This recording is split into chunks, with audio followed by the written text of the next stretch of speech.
성경 322페이지에 있는 빌립보서 4장 4절부터 7절 말씀 교독합니다. 4절 먼저 읽어드리죠. 주 안에서 항상 기뻐하라. 내가 다시 말하노니 기뻐하라.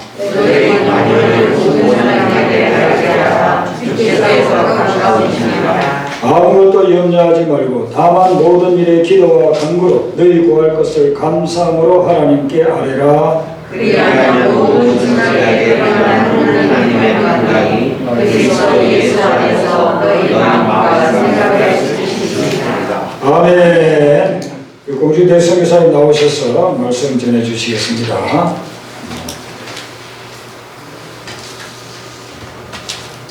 제가 작년에 6월달에 카자흐스탄에 있으면서 코로나 바이러스에 걸려가지고 회복이 됐습니다. 그래서 다 우연히 인터넷을 검색하다가 갑자기 카자흐스탄 알마타에서 인천 오는 표가 발견돼가지고 이렇게 나왔습니다. 나오고 나서 그동안 몸이 약해진 부분을 고치고 쉬고 하면서 많이 건강해진 그런 상황인데 아직도 못 들어가고 있습니다.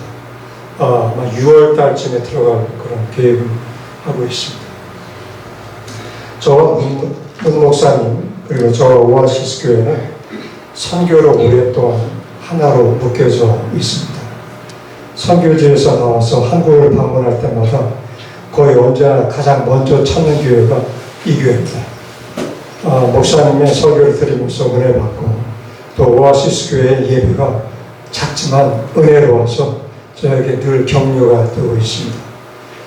교회가 다른 사람들이 볼 때는 작을지 모르지만 제가 보기에는 오아시스 교회는 어느 큰 교회 못지않은 중요한 교회요. 또 주님의 명령을 수행하는 특별한 교회입니다.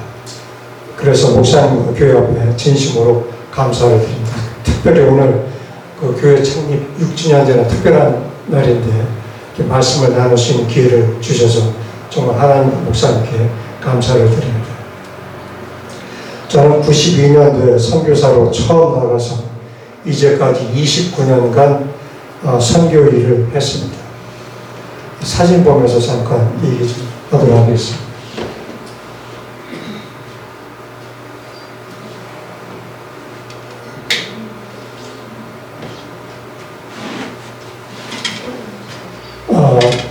제가 머리카락이 좀 있을 때 찍은 사진입니다.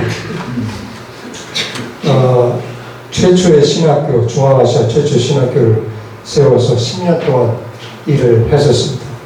이분이 문병용 목사님도 잘 아시는 컨스탄틴 보르크 목사님인데 처음부터 끝까지 제 통역으로 일했던 사람입니다.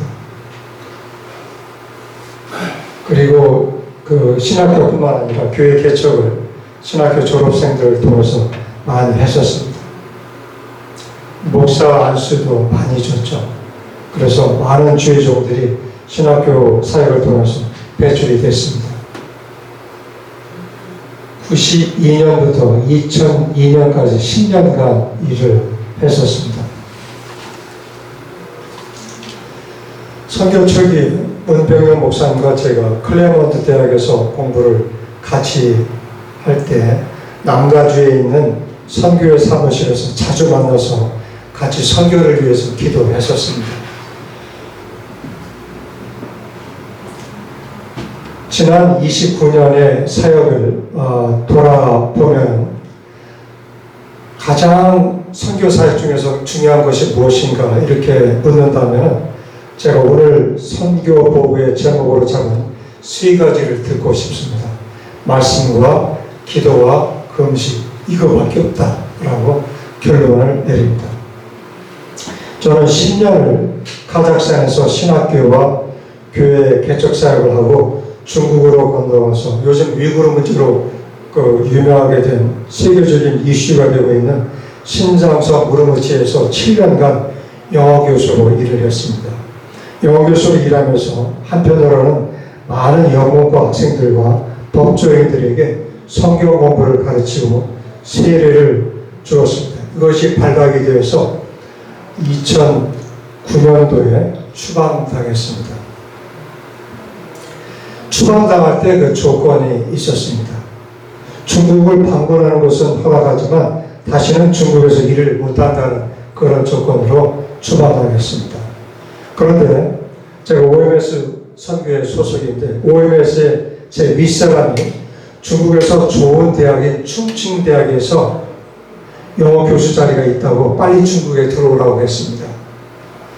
이 얘기는 잘못된 얘기였습니다. 오해했었습니다. 이분이 오해해가지고 사정을 잘 모르고 저를 초청했습니다. 그 당시 저는 서울신학대학에서 1년간 영어 교수로 일을 하고 있었습니다.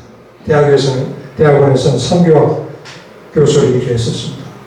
그런데 그거 그만두고 중국의 충칭시에 들어갔습니다. 충칭시 인구가 그때 3,200만이었습니다. 도시 하나의 크기가 대한민국의 인구 절반보다 더 많습니다. 그런데 그 도시에 아는 사람이 한 명도 없는데 공항에 아무도 나온 사람이 없었습니다. 그래서 제가 충칭대학을 찾아가서 그 앞에 있는 모텔방에 들어가서 기도하기 시작했습니다. 그때 기도 중에 가장 아름다운 기도를 했습니다. 무슨 기도가 가장 아름다울까요? 회개 기도였습니다. 회개 기도는 불가능을 가능하게 합니다. 그때 제가 다시 영어 교수가 되는 것은 중국법으로 불가능한 일이었습니다. 그러나 저는 제 짧은 인생을 뒤돌아보면서 배운 것이 하나 있었습니다. 내 죄를 회개하고 하나님께 간구해 보자고 다짐했습니다. 그래서 충칭시에 도착하자마자 회개 기도를 시작했는데 가슴을 치면서 기도했습니다. 하나님 앞에 잘 보이려고 가슴을 쳤습니다. 그런데 하나님 앞에 더 잘 보이려고 가슴을 좀 세게 쳤습니다. 이렇게 아주 세게 쳤어요. 밖에 나가봤자 아는 사람도 없고 할 수 있는 일이 기도밖에 없어서 그냥 이 속도로 계속 세게 가슴을 치면서 기도를 했습니다. 그러니까 하루에 몇천 번을 쳤는지 모릅니다. 그런데 3주가 지나도록 충칭대학교에서 아무 소식이 없어서 할 수 없이 저를 영어 교수로 초청한 충칭대학에 제 발로 걸어가서 중국어과 학생으로 등록하고 중국어를 공부했습니다. 6개월을 공부를 했습니다.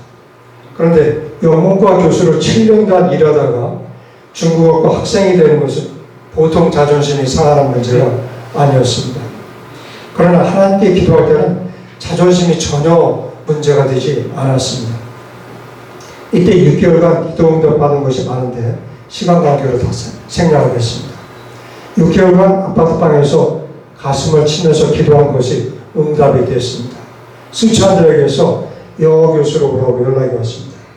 그래서 2011년도 2월 말에 꼭 10년 전에 트럭에 이삿짐을 싣고 충칭에서 성도까지 갔습니다. 이때 그 당시에 제가 전도하고 있던 박사과정의 남학생을 데려갔습니다. 후원범이라는 사람인데 5시간 동안 전도하려고 이 얘기 저 얘기 마지막 전도입니다.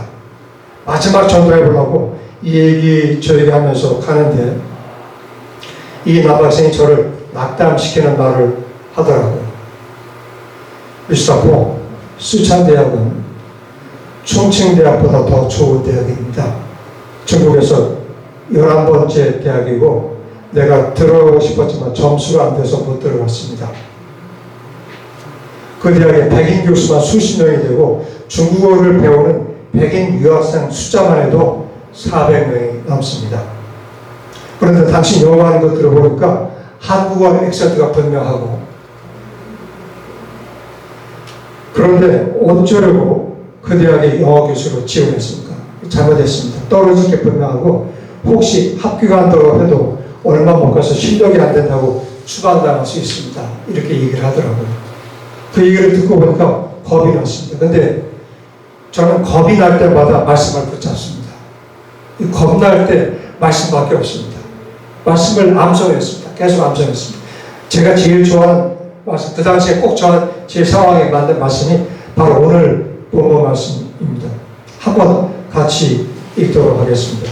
시작. 주 안에서 항상 기뻐하라. 내가 다시 나를 기뻐하라. 너의 관용한 모든 사람을 위하여 주께서 가까우시니 아무것도 오직 모든 일에 기도와 간구로 너희 구할 것을 감사하노라 하나님께 하나라. 그리하여 모든 시간에 깨어나는 하나님의 평강이 너희 마음과 생각을 지키시리라. 여기 그리스도 예수 안에서가 빠졌습니다. 제가 타이핑을 못했습니다.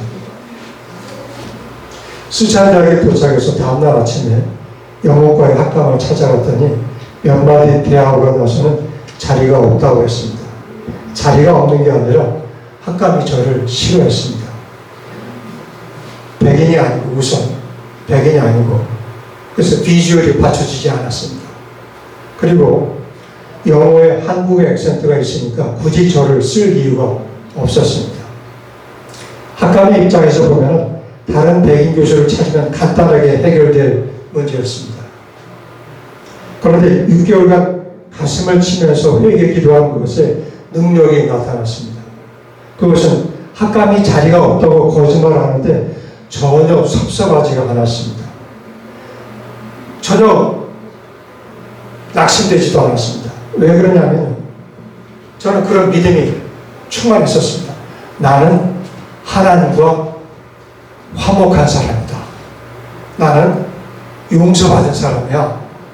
그러니까 나는 이 대학이 아니더라도 세계 어느 곳에 가도 성공할 사람이다. 라는 이런 확신이 있었습니다.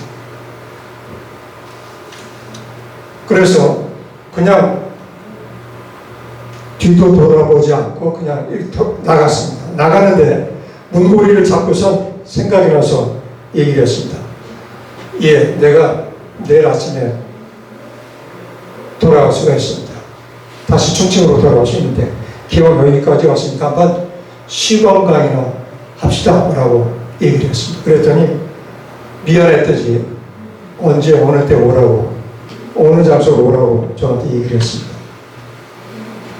제가 시범 강의가 있던 날 새벽 기도하면서 이렇게 기도했습니다. 주님, 제가 학생 수 4만 명 되는 이 골리앗같이 큰 대학에서 승리할 수 있는 비결은 다윗의 조약돌밖에 없습니다. 제가 매일 아침 시냇가에 내려갈 때마다 제 손에 꼭 맞는 조약돌을 한 개씩은 제 손에 꼭 쥐어주세요.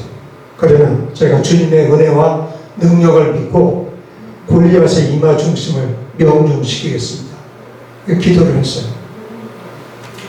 그리고 강의실에 아침에 찾아왔더니 30명의 학생들이 모여 있었는데 이들이 어떤 학생들인지 몰랐습니다. 제가 모르고 강의한 게 참 좋았습니다. 왜 그러냐면요, 수찬서 안에 수십 개의 대학들이 있는데 그 대학 중에서 미국과 영국의 교환 교수로 갈 실력 있는 교수들이 30명이 1년간 모여서 영어를 숙련하는 그런 특별한 클래스였었습니다. 그리고 제가 딱 들어왔는데 학감에 들어오더니 건성으로 This is Mr. Kong 하고 소개하고 나갔습니다. 이 사람의 입장은 그렇습니다. 저를 아주 싫어했습니다. 그래서 너는 Mr. Kong 너는 안 돼. 굴 한 점 먹어봐 라는 식으로 나갔습니다. 나갈 때 리모컨을 줘야 기계가 내려오면서 강의를 시작할 수 있는데 리모컨도 안 주고 그냥 나갔습니다. 그런데 저는 6개월간 회개 기도하는 것에 능력이 그때 나타났습니다. 전혀 낙심이 안 됐습니다. 전혀 섭섭하지 않았습니다. 자신이 충만했습니다. 믿음이 충만했습니다. 나는 이 대학이 아니라도 세계 어느 곳에 가도 성공할 사람이야. 그런 믿음이 충만했습니다. 그러고서 2시간 동안 주머니에 손을 넣고 강의했습니다. 제가 볼 때는 제가 잘못 봤습니다. 영문과 1년 학생으로 봤습니다. 그런데 다 교수들이었습니다. 몰랐었죠. 그리고 강의 끝나고 났더니 이 사람들이 프로페서 콩, 처음에 시작할 때는 미스터 콩이라고 부르더니 끝나고 나니까 프로페서 콩 하면서 다음 주에도 우리를 가르쳐 줄 수 있나요? 이렇게 묻더라고요. 저는 그거 모르겠고요. 나는 오늘 특강 2시간 했습니다. 하고 뒤도 돌아보지 않고 나갔습니다. 제가 왜 뒤돌아봅니까? 제가 왜 뒤에서 사람들을 만납니까? 제 미래를 하나님께서 잡아주시는데 앞길을 열어주시는데 내가 왜 뒤에서 사람들을 만납니까? 그럴 필요 없어요. 뒤도 돌아보지 않고 나갔습니다. 그런데 이 실력 있는 영어 교수들이 교무실로 찾아가서 30명이 다 찾아가서 데모를 했습니다. 그래서 그날로 제가 그 대학에 스촨 대학의 영문과 교수가 됐습니다. 그렇게 해서 영문과 교수가 돼서 정식 영어 교수로 일을 시작한 지 3개월이 지나는데 이번에는 제가 일하던 대학교 사무실에서 연락이 왔습니다. 원어민 검증 시험을 봐야 된다고 했습니다. 제가 영어가 모국어인지 아닌지를 테스트를 인터넷 사이트에 들어가서 받아가야 된다는 것입니다. 원어민이 저를 테스트해서 검증을 해야 된다는 것입니다. 미국인이 아니라 한국인 누구라도 저랑 대화하면 금방 제가 원어민이 아닌 것을 금방 알 수가 있습니다. 제 영어에는 한국 액센트가 분명히 있습니다. 제가 공부하러 미국에 도착했을 때가 이미 한국에서 신학대학을 마치고 한국에서 7년간 목회를 하고 미국 유학을 갔습니다. 그렇기 때문에 액센트가 없어질 수가 없습니다. 그래서 저는 인터넷 사이트에 접속한 순간에 다시는 영어를 가르칠 수 없는 그런 형편이었었습니다. 그 대학에서 일하는 원어민 영어 교수들이 20명 있었습니다. 이 영어 교수들이 그 대학 캠퍼스의 한 아파트 동에서 같이 살고 있었습니다. 그래서 이 원어민 교수들을 한꺼번에 감시하기 좋게 한 동에 다 몰아넣어서 살게 했는데 이 한 사람 한 사람이 주고받는 모든 이메일을 대학 당국이 살펴보고 있고 심지어는 무슨 웹사이트를 보고 있는지도 손바닥을 들여다보듯이 환히 보고 있다는 사실을 저는 몰랐습니다. 깜빡했습니다. 그래서 시간이 있을 때마다 한국 신문을 봤었습니다. 제가 영어로 된 신문을 읽는 것은 하루에 몇 건 안 되고 주로 한국 신문을 보고 있었습니다. 20명 외국인 중에서 영어가 아니라 한국어로 된 신문을 보는 사람은 저밖에 없었습니다. 보다 못해서 학교 측에서 저에게 원어민 검증 시험을 보라고 재촉하는 것입니다. 그래서 평소에 친하게 지냈던 같은 OMS 선교회 소속의 동역자를 만났습니다. 이 사람이 캐나다 백인입니다. 수의사인데 기도를 매우 열심히 하는 사람입니다. 나 또 쫓겨나게 되는데 어떡하면 좋지? 라고 얘기를 했더니 이 사람이 자신있게 이렇게 말했습니다. 염려하지 말아요. 내가 해결 방법이 있습니다. 저는 이 사람이 높은 사람을 아는 줄 알았어요. 염려하지 말라고 아주 자신있게 말했어요. 높은 사람이 있는 줄 알았어요. 그랬더니 내가 금식할게요 하더라고요. 금식할게요. 이게 솔루션이었습니다. 해결 방법이 금식할게요. 내가 금식하면 안 되는 게 없다고 자신있게 얘기를 했습니다. 저는 금식을 싫어했습니다. 근데 내 문제를 가지고 금식하는데 내가 밥 먹을 수 없겠더라고요. 같이 할 수 없이 금식을 했습니다. 그런데 둘이 기도하면서 동일하게 받은 약속이 있었습니다. 괜찮다. 염려하지 마라. 시험 보지 마라. 응답 받았어요. 그래서 무시하고 시험을 안 보았습니다. 3주 후에 학교에서 연락이 왔습니다. 공 교수님 축하합니다. 이번 학기 교수평가에서 20명 외국인 중에서 1등을 했습니다. 원어민 검증 시험 안 봐도 됩니다. 원어민들 다 제치고 1등 했는데 못하고 시험 봅니까? 이런 주장이었습니다. 만약 제가 그 대학 사무실에서 연락이 왔을 때 마치 도살장에 끌려가는 소처럼 할 수 없이 대학 당국의 명령에 이끌려서 인터넷에 접속했다면 그 다음 날로 추방됐을 것입니다. 원어민이 아니니까.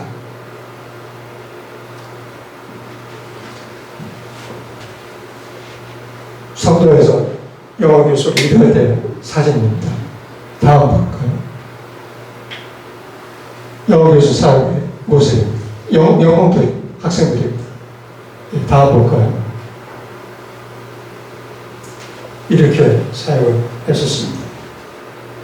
제 제자를 통해서 많이 세례를 지고 전도하고 했었습니다.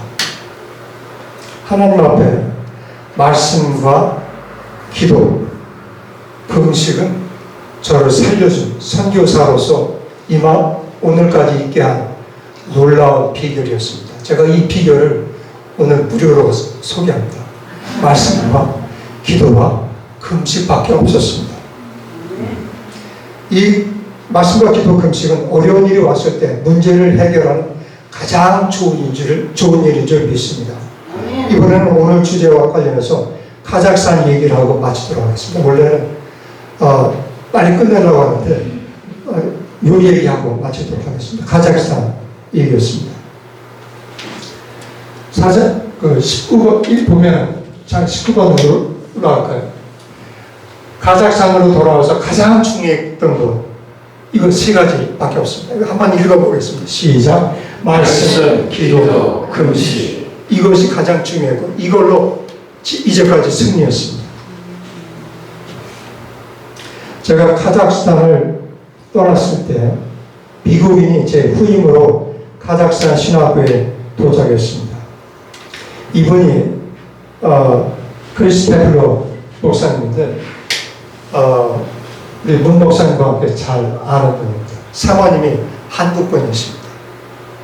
그리고 이 첫째 딸 한나가 지금 선교사로 장기 선교사로 나갔습니다. 굉장한 가정입니다. 믿음의 가정입니다. 이분이 2004년도에 카자흐스탄에 선교사로 저 후임으로 도착했는데 2008년도에 카자흐스탄 정부에서 카자흐스탄 안에 있는 모든 신학교들을 강제로 폐쇄했습니다. 보신학교도 문을 닫지 않으면 건물을 빼앗길 형편에 있었기 때문에 할 수 없이 문을 닫고 신학생들을 집으로 돌려보냈습니다. 제 후임자인 미국인 크리스테플로 선교사는 신학교를 할 수 없었기 때문에 이사회의 허락을 받고 중앙아시아 기도원이라고 간판을 바꾸어 달았습니다. 그런 그 당시에 크리스테플로 선교사가 가진 어려움이 크게 두 가지가 있었습니다. 하나는 정부에서 이 건물을, 굉장히 좋은 건물입니다. 문 목사님께서 잘 아십니다. 이 건물을 빼앗으려고 가진 모략을 다 사용했습니다. 두 번째 어려움은 중앙아시아 기도원이라고 간판을 달았는데 아무도 기도하러 오는 사람이 없었습니다. 간판 달았다고 기도합니까? 아무도 기도를 안 했습니다. 대지가 100m 큰 땅입니다. 건물이 530평대입니다. 이 커다란 시설에 아무도 오지 않습니다. 오히려 정부에서는 이 시설을 빼앗으려고 가진 모략을 다 사용했습니다. 그런데 크리스 선교사가 특별한 기도를 하기 시작했습니다. 매일매일 아침 9시에 시작해서 12시까지 3시간 동안 사모님과 함께 1년 동안을 둘이서 기도했습니다.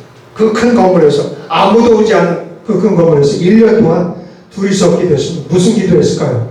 주여입니다. 주여를 소리 높여서 외쳐서 기도했습니다. 주여 주여 하면서 3시간 동안 주여 주여를 외쳤습니다. 매일매일 주여 주여를 외쳤습니다. 크리스천 교사가 한국에서 4년간 선교사로 일했기 때문에 서신학교에서 영어 교수를 일했고 OMS 코리아 대표로 있었습니다. 특히 사모님이 한국 사람이라 한국식으로 기도를 합니다. 아무도 오지 않는 그 건물에서 1년 동안 두 부부가 손을 들고 주여를 외쳤습니다. 이 기도가 특별했던 것은 이 기도를 하고 나서부터는 정부 관리들의 발걸음이 뚝 끊어졌습니다. 그동안 그렇게 건물을 빼앗으려고 찾아와서 여러 가지 마약을 몰래 떨어뜨리고 그리고 직원이 빨리 들어서 이거 가져가라고 이래서 건물을 빼앗으려고 가진 모략을 다 부렸는데 주여 주여 주여를 부르기를 1년을 하는 과정에서 이 정부 관리들의 발걸음이 뚝 끊어졌습니다. 그 이후로 완전히 우리 건물로 인정을 받았습니다. 그동안 별의별 사람들을 동원하고 많은 액수의 변호사 비용을 지불해서도 해결이 안 됐었는데 하나님 앞에 두 부부가 두 손을 들고 소리 질러서 외치고 나서부터는 완전히 건물 문제가 해결됐습니다. 여러분, 아무도 오지 않는 건물 안에서 1년간 기도할 수가 있습니까? 이거 쉽지 않습니다. 저는 지금도 말할 수 있습니다. 제가 10년간 엄청난 선교비와 수많은 방문교사를 투입해서 신학교 사역을 진행한 것보다 두 부부가 아무도 오지 않는 공간에서 주님 앞에 무릎 꿇고 하루에 3시간씩 소리 질러서 기도한 것이 더 큰 열매를 맺게 만들었습니다. 그 엄청난 헌금을 붓고 인원을 부은 것보다도 오히려 두 부부가 1년간 기도한 것이 더 큰 열매를 맺었습니다. 그 열매가 놀라운 것이 크리스 선교사님 그 건물에서 2년간 기도할 때 2년째 기도할 때 러시아 사람들과 카자흐 사람들이 하나둘씩 모여들기 시작했습니다. 이런 식으로 모여들기 시작했습니다. 그러더니 한인 선교사님들이 기도에 동참하기 시작했습니다. 한인 선교사님들이 다들 성격이 있는 사람들입니다. 자존심이 있어서 누구 사역에 동참하려고 하지 않습니다. 각자의 고유의 사역을 하려고 합니다. 그런데 우리 사역지에 와서 기도를 하기 시작했습니다. 기도원이라고 인정하고 기도하기 시작했습니다. 그리고 기도가 잘 된다는 소문이 나기 시작하니까 그 건물이 매일매일 몇 시간씩 기도하는 기도의 장소가 됐습니다. 끊임없이 기도가 진행되는 그런 기도의 장소가 됐습니다. 기도가 잘 된다는 소문이 나니까 컨퍼런스를 하겠다고 여러 교회와 기관들이 사용하기 시작했습니다. 그래서 팬데믹이 시작되기 전에는 옛날에 신학교 할 때와 못지않게 매일 기도하는 사람들로 북적거리는 장소가 됐습니다.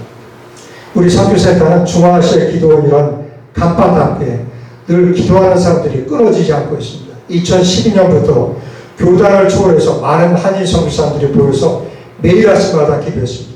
그분들이 중보 기도의 내용 중에 가장 중요한 것이 선교센터 주변에 많은 무슬림들이 살고 있는데 이 무슬림들이 주께로 돌아오게 해달라고 기도했었습니다. 그런데 그 무슬림들이 원래 굉장히 완악합니다. 절대로 복음 받아들이지 않습니다. 무슬림들. 그런데 매일 아침마다 선교사님들이 매일매일 이 무슬림들이 주 앞으로 돌아오게 해달라고 기도를 했었는데 최소한 하루에 2시간씩 매일매일 10년간 기도했습니다. 그런데 10년 만에 드디어 지금 응답이 되고 있습니다. 놀라운 응답이 되고 있습니다. 그 얘기를 하려고 여기까지 왔습니다. 작년 한 해 동안 팬데믹으로 많은 사람들이 카자흐스탄에서 직업을 잃었습니다. 그래서 굶은 사람들이 생겨나기 시작했습니다. 그래서 2020년 11월 첫째 주부터 선교센터 부엌에서 빵을 구해서 굶는 사람들에게 빵을 나눠주기 시작했습니다. 빵을 구워서 나눠준다고 하니까 매일 아침마다 기도하러 오던 한인 선교사님들이 이제는 팬데믹이라 못 오는데 헌금을 보냈습니다. 얼마씩 보내주냐면 10가정이 한 가정에 10만 원씩 보냈습니다. 그러니까 100만 원이 뭐예요? 선교사님들이 자기도 쓰기 어렵습니다. 그런데 자기들이 10만 원을 꺼내가지고서 우리한테 보내줬습니다. 100만 원씩 매달 보내줬습니다.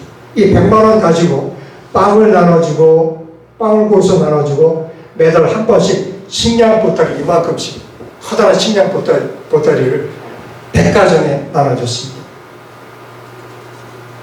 작년 11월 달부터 시작했는데 3개월이 되고 나니까 2월 첫째 주부터 무슬림들이 주께로 단체로 돌아오기 시작했습니다. 단체로 돌아왔습니다. 단체로.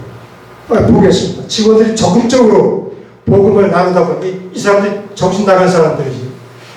정부에서 나가지 말라고 집에 꼼짝만 있으라고 하는데 이 사람들이 직원들이 다 빵을 들고 보따리 들고 나가기 시작했습니다. 처음에 영접한 사람이 마이쿠즈라는 자매입니다. 그 다음에 쿨루즈가 그냥 계속하도록 하겠습니다. 쿨루즈가 주님을 영접하고 영상을 남겼습니다. 동영상도 나와야 되지만 그게 중요하지 않습니다. 제가 증언만 하도록 하겠습니다.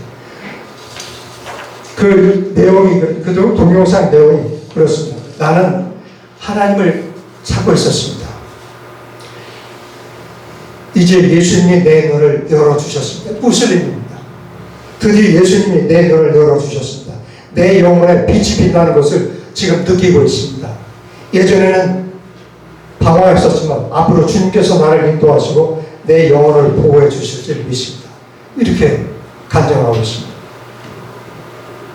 그리고 이제 그 직원들이 10명의 직원들이 몇 개의 팀으로 빵 나누기를 수행하고 있습니다. 그 중에 신학교 직원이었던 불샷의 아들이 성당에서 자원봉사적으로 일을 하고 있습니다. 이름이 술탄인데 청소 직원인 자나르와 빵 나누기를 위해서 둘이 볼런티어를 해가지고 한 팀이 돼서 많은 수확을 내주고 있습니다. 그 첫째가 자나르고 알미라고 엘미라고 백자, 아루잔, 아이메켄 이런 사람들이 계속 주님 앞으로 돌아오고 있습니다. 지난 2월과 3월 2달 사이에 무슬림 동네에서 12명의 무슬림 가정이 복음을 받아들이고 우리와 같은 천국 시민이 됐습니다. 놀랍습니다. 직원들이 신이 나서 밤 늦게까지 빵을 나누고 음식 보따리를 전달하면서 전도하고 있습니다. 이 전도가 되니까 무슬림 전체가 무슬림 마을인데 무슬림 전체가 복음을 듣기 시작했어요. 예전엔 아예 들으려고도 안 했는데 100% 다 말을 듣고 있습니다. 거의 전도 폭발 수준에 이르고 있습니다. 주님을 영접한 사람들 중에서 두 사람의 간증을 잠깐 보도록 하겠습니다. 이 간증이 이렇습니다. 제 이름은 굴루르입니다. 새 아이의 엄마이고요. 막내를 젖 먹이고 있습니다. 저는 직업이 간호원인데 지금 휴직 상태입니다. 남편은 팬데믹 때문에 현재 무직 상태이고 일을 찾을 수 없습니다. 우리는 임대주택에서 살고 있습니다. 올해 2월에 자원봉사자인 알미라와 술탄의 도움으로 주님을 영접하고 자녀들과 함께 구원받았습니다. 현재 남편의 구원을 위해서 기도하고 있습니다. 경제적 어려움 때문에 남편은 자주 집을 나가서 돌아오지 않고 있습니다. 선교센터의 사역을 통해서 하나님의 사랑을 느끼고 있습니다. 저는 요즘 성경을 내려놓을 수가 없습니다. 저는 2개월간 위에 두 자녀와 함께 특히 딸과 함께 계속해서 성경을 읽고 있습니다. 내 이웃들도 저와 함께 회개했습니다. 그러나 현재는 친척들로부터의 압박 때문에 주님을 주로 고백하기를 두려워하고 있습니다. 제 친척들도 저에게 강한 압력을 행사하고 있지만 저는 누구를 믿어야 하는지 지금 알고 있습니다. 주님이 내 마음속에 살아계십니다. 제가 믿기는 이제 내 삶이 점점 나아지고 있다는 사실입니다.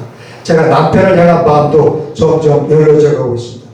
형제 자매 여러분께 우리에게 음식을 제공할 수 있도록 헌금해 주신 것 감사하고 싶습니다. 이 일을 가능하게 하신 선교센터의 행정국에 감사를 드리고 자원봉사자인 알미라와 술탄에게도 감사를 드립니다. 이분들은 끊임없이 우리 가족을 방문해서 후원하고 도와주고 있습니다. 선한 사업으로 그리고 3월 8일에 풍성한 선교센터의 풍성한 잔치에 초대해 주셔서 감사합니다. 이런 기도 간증입니다. 그리고 올가가 영접했습니다. 또 아들이라는 사람이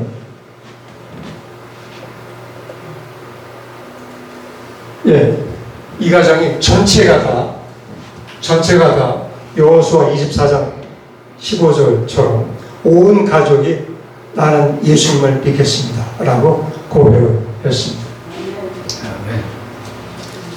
제가 더 많이 있지만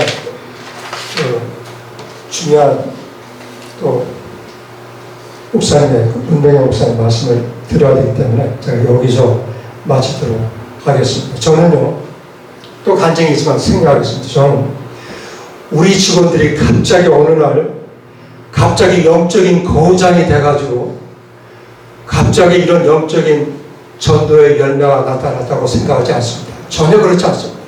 우리 직원들은 옛날이나 지금이나 똑같습니다. 똑같은 사람입니다. 그러나 2달 사이에 12가정이나 전도가 된 이유는 한인 선교사님들과 러시아인 카자흐인들이 지난 10년 동안 붙잡고 말씀을 붙잡고 금식하면서 기도한 결과가 드디어 그 열매가 나타났다고 믿습니다. 갑자기 우리 직원들 영적인 거장으로 보지 마세요. 똑같은 사람들입니다. 다만 10년의 기도가 드디어 열매가 나타난 줄 믿습니다. 우리 직원들의 기도하는 모습이 여기 있습니다. 전체 직원들의 모습이 잠깐 나옵니다. 저는 지난 29년간의 선교사로 일한 경험을 돌아보면서 선교는 내가 하는 것이 아니라 하나님께서 해주신다. 그리고 그 근거는 말씀이요, 기도요, 금식이다. 나머지는 하나님께서 다 해주신다 라고 믿습니다. 제가 오아시스 교회에 묵고 있었습니다. 급한 문제를 만났을 때 6개월간 밖에 나가지 않고 외롭게 방 안에서 가슴을 치면서 기도할 수 있습니까? 여러분 65세 이상은 가슴 치지 마세요. 이거 건강에 안 좋더라고요. 그런데 한길이 한 소리 정도는 쳐도 괜찮습니다. 65세 이상은 이해하는 게 괜찮아요. 괜찮습니다. 회개기도처럼 아름다운 기도 없습니다. 또 성도 여러분께 묻겠습니다. 다급한 문제를 만났을 때 절망적인 상황에 끌려가지 않고 말씀을 붙잡고 주님의 음성을 듣겠습니까? 마지막으로 묻겠습니다. 교회 앞에 다시 묻겠습니다. 10년간 같은 제목으로 말씀을 붙잡고 중보 기도를 들을 수 있습니까? 기도는 반드시 응답됩니다. 응답되는 때와 장소, 방법만 다를 뿐이지 기도는 응답됩니다. 기도하겠습니다. 주님 감사합니다. 주님의 은혜로 간증을 나눴습니다. 오아시스 교회가 창립된 지 6년 지나서 이제까지 이렇게 아름다운 교회로 성장했습니다. 앞으로 교회를 통해서 영광 받아 주실 줄 믿습니다. 교인들을 축복해 주실 줄 믿습니다. 도와주시옵소서. 예수님 이름으로 기도합니다. 아멘. 우리 감사의 박수 올려주십니다. 감사합니다.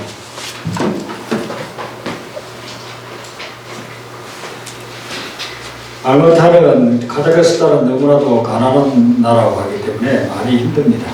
직장들도 없고 어디 갈 수도 없고 하루에도 엄청난 숫자가 4,000명이 이렇게 확진을 받고 있고 그렇습니다.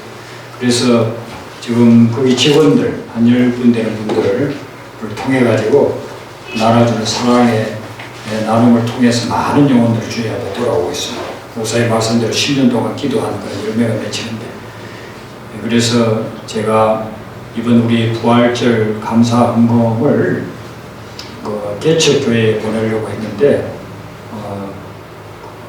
목사님 감정을 들으면서 거기가 그 선교센터에 4교회가 개척돼서 지금 있어요. 그래서 거기로 보내기로 했습니다. 우리 성도님들이 동의하리라 생각합니다. 네. 그렇게 해서 거기 보내서 그 지역을 보호하는 데 도움이 되도록 하고, 또 여러분들이 기도하시는 가운데서 그 지역에 대한 마음의 영적인 부담이 있으시면 목적 헌금을 해주시면 거기를 보내도록 그렇게 하겠습니다. 하나님 말씀 한 군데 보겠습니다. 하나님 말씀은 구약 성경 이사야서 35장 1절부터 10절 말씀입니다. 이사야서 35장 1절부터 10절 말씀 교도하도록 하겠습니다. 주보에는 안쪽에 그 밑부분에 기록이 되어져 있습니다. 이사야서 35장 1절 먼저 읽어드리죠. 광야와 메마른 땅이 기뻐하며 사막이 백합과 같이 피어 즐거워하며 무성하게 피어 기쁨을 내고 즐거워하며 내가 영광과 갈매와 사르디의 아름다움을 주시리라. 그것들이 여호와의 영광과 우리 하나님의 아름다움을 보리로다. 너희는 약한 손을 강하게 하며 떨리는 무릎을 굳게 하며 없는 자들에게 이르기를 세어라 불려가지 말라. 보라 너의 하나님이 보호하시며 강화하시리로다. 하나님이 오사 너희를 구하시리라 하라. 그때에 맹인의 눈이 밝을 것이며 못 듣는 사람의 귀가 열릴 것이며 그때 저는 산소같이 뛸 것이며 말없는 자의 혀는 노래하니 이는 광야에서 물이 솟고 사막에서 시내가 흐를 뜨거운 사막이 변하여 못이 될 것이며 메마른 땅이 변하여 원천이 될 것이며 성냥 위에 눕던 곳에 풀과 갈대와 부들이 날 것이며 거기에 들어가 있어 그들을 원하리라 건너가 되니 때까지 못한 자는 지나가지 못하겠고 오직 소망을 입은 자들을 위하여 기대되었다.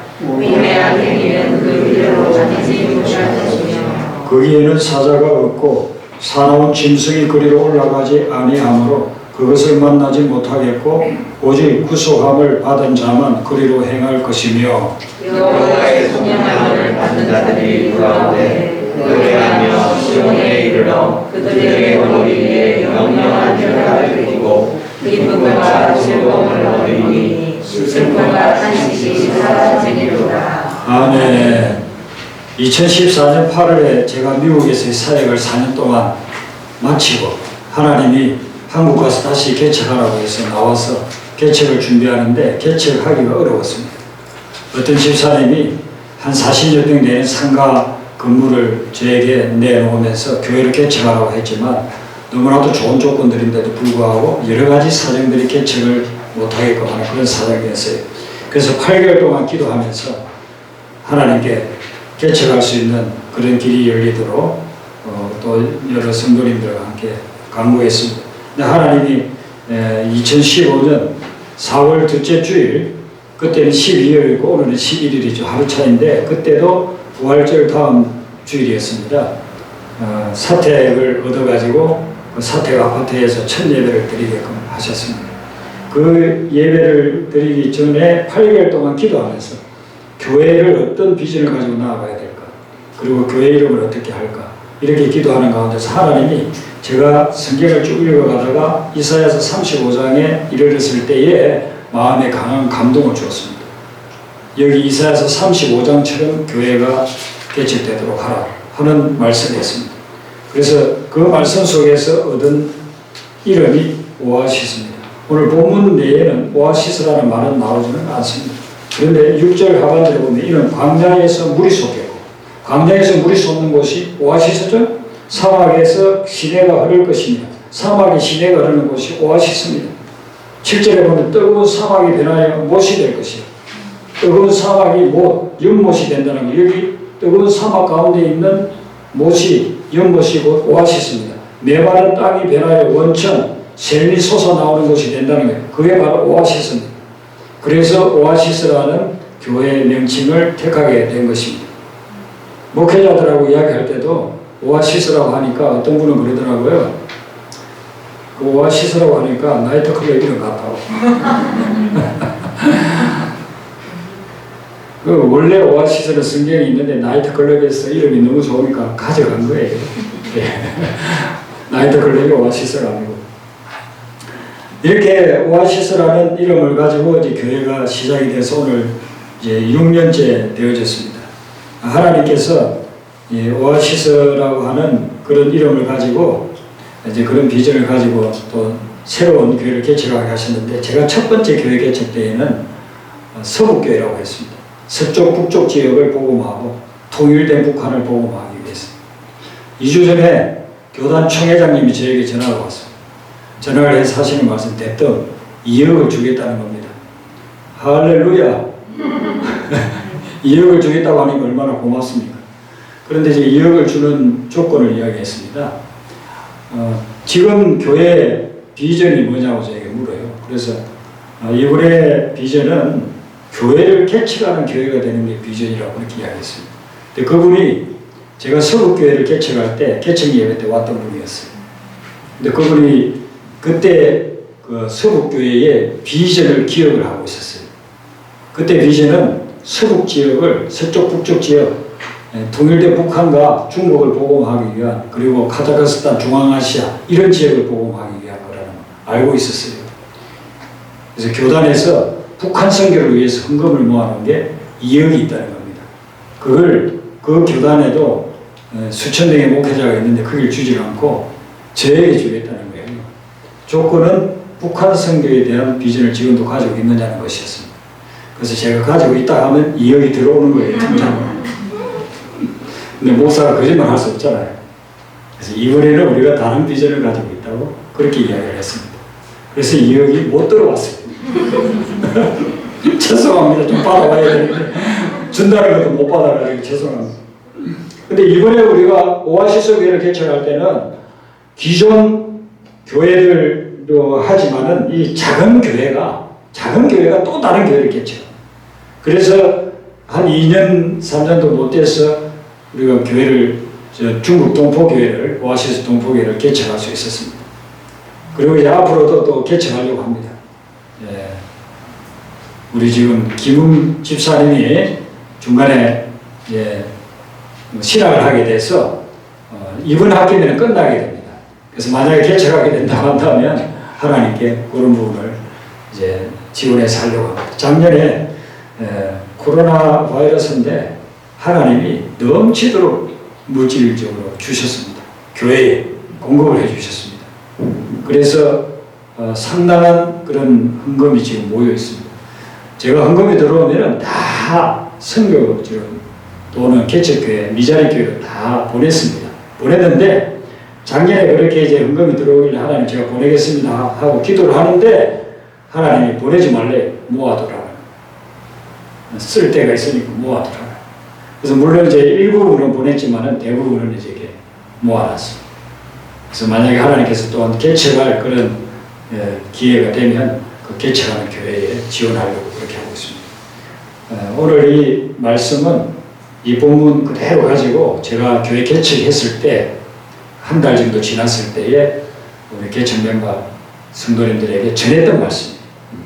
그래서 오늘 1부에는 그런 분들이 한 분도 안 계셔가지고 제가 이 말씀을 다 풀어서 전했습니다. 오늘은 여러분들이 이미 6년 전에 들은 말씀, 그 들었던 분들이 상당수 있기 때문에 말씀 그대로는 하지는 않습니다.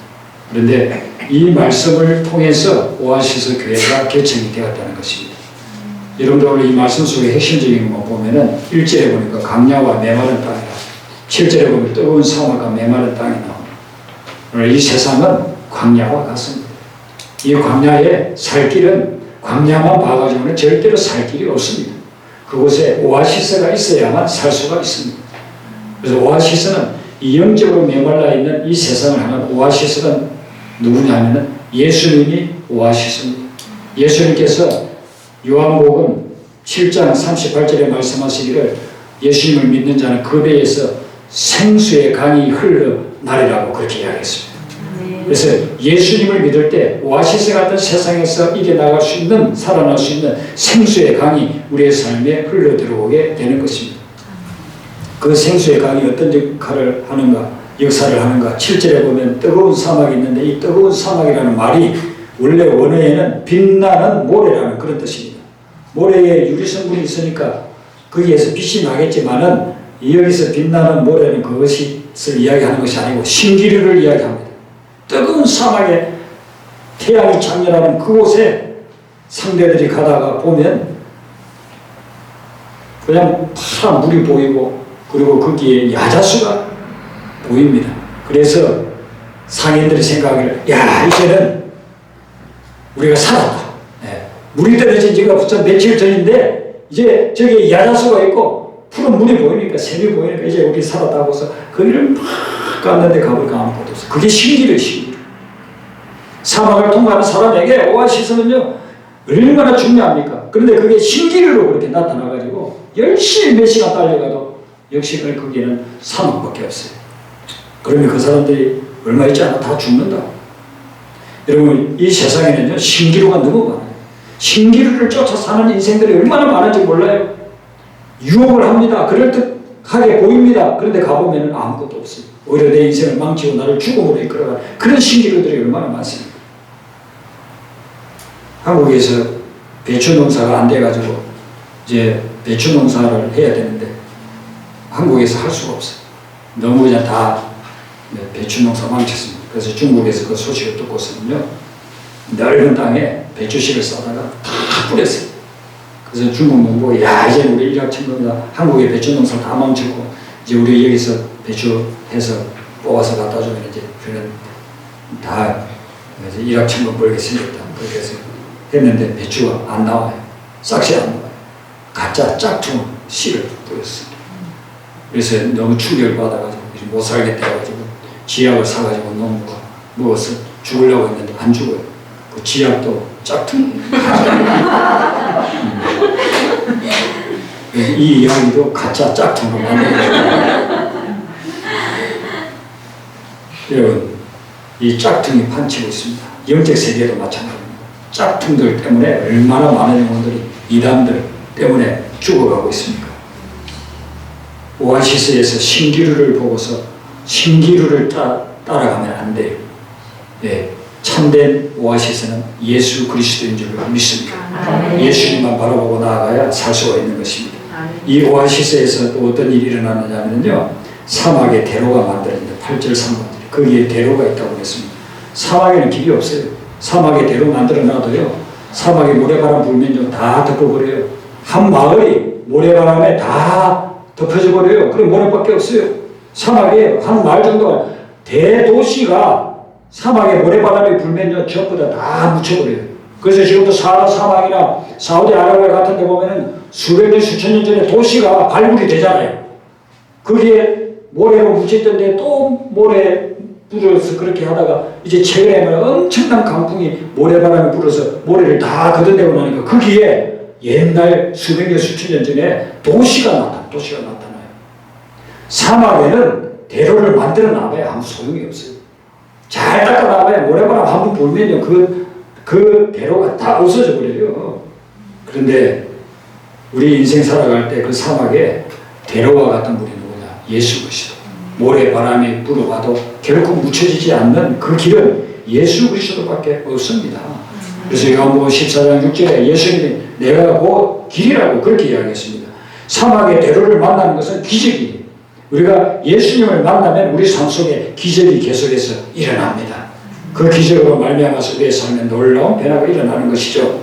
그래서 치유와 회복의 역사들이 일어납니다. 저는 예수님을 믿고 나서부터 지금까지 많은 치유와 회복을 경험했습니다. 저는 몸이 약하고 병도 많았습니다.